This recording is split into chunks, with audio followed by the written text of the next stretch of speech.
حضور سرکار مدینہ علیہ الصلاۃ والسلام کی رضائی والدہ حضرت حلیمہ سعدیہ رضی اللہ تعالیٰ عنہ فرماتی ہیں کہ حضور نبی کریم علیہ الصلاۃ والسلام جب تھوڑے سے بڑے ہوئے تو گھر سے باہر آنے جانے لگے۔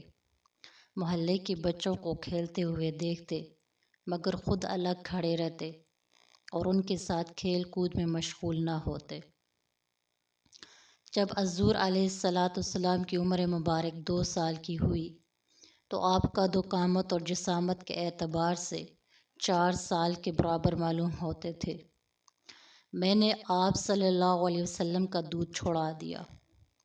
پھر میں اپنے خاوند کے ہمراہ آپ صلی اللہ علیہ وآلہ وسلم کی والدہ مائدہ کی خدمت اقدس پہ لے گئی تاکہ آپ صلی اللہ علیہ وسلم کو ان کے حوالے کروں، مگر اس خیر و برکت کی وجہ سے جو حضور علیہ الصلاۃ والسلام کے باعث ہمیں اور ہمارے قبیلے کو حاصل ہوئی تھی، ہمیں گوارا نہ تھا کہ ہم آپ صلی اللہ علیہ وسلم کو چھوڑتے، لیکن پھر بھی ہم نے آپ صلی اللہ علیہ وآلہ وسلم کو آپ صلی اللہ علیہ وسلم کی والدہ مائدہ کے پاس پہنچا دیا اور حضرت آمنہ سے اس خیر و برکت کا تذکرہ کیا جو ہمیں آپ صلی اللہ علیہ وسلم کی بدولت میسر ہوا تھا۔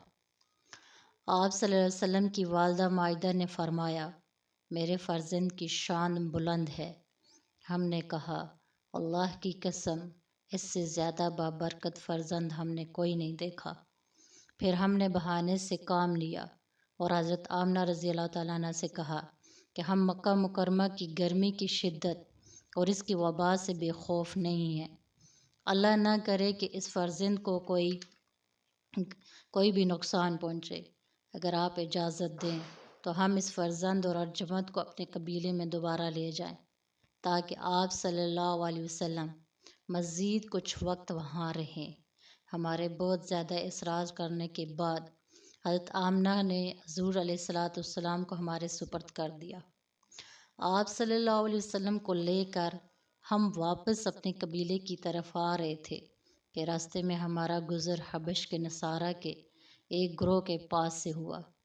انہوں نے حضور علیہ الصلاۃ والسلام کو انتہائی تیز نظروں سے دیکھا اور اپنے کام کو چھوڑ کر حضرت محمد صلی اللہ علیہ وسلم کی طرف متوجہ ہو گئے۔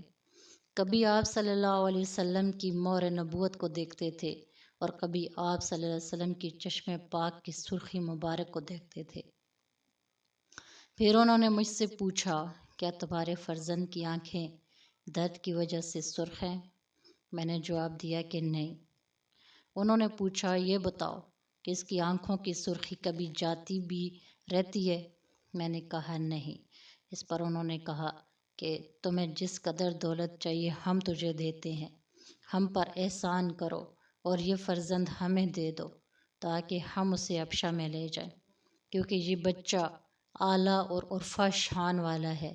ہم نے اپنی کتابوں میں یہ پڑھا ہے کہ ایک پیغمبر باقی ہے جو حرم میں پیدا ہوگا۔ ہمارا خیال ہے کہ اس کی پیدائش ہو چکی ہے یا ہونے والی ہے۔ حضرت حلیمہ سعدیہ فرماتی ہیں کہ میں ان کی باتیں سن کر ڈر گئی، رات کا انتظار کیا اور جلدی جلدی وہاں سے چل پڑی اور حضور علیہ السلام کو اپنے قبیلے میں پہنچا دیا۔ آپ صلی اللہ علیہ وسلم کی وجہ سے ہم پر دن بدن اللہ تعالیٰ کے انعامات ہوتے گئے، یہاں تک کہ ہم قوم کے سردار ہو گئے اور ہماری قوم ہماری محتاج تھی۔ ہم کھیتی اور دودھ میں حد کمال کو پہنچ گئے۔ ایک دن حضور صلی اللہ علیہ وسلم مجھ سے پوچھنے لگے کہ میرے بھائی کہاں ہیں؟ آج دکھائی نہیں دے رہے۔ میں نے کہا وہ بکریاں لے کر چرانے کے لیے گئے ہیں، شام کو آ جائیں گے۔ چشمان مبارک میں آنسو بھر کر فرمانے لگے کہ میں بھی کل ان کے ساتھ جاؤں گا۔ میں نے کہا، میرے بیٹے جیسے تم چاہو۔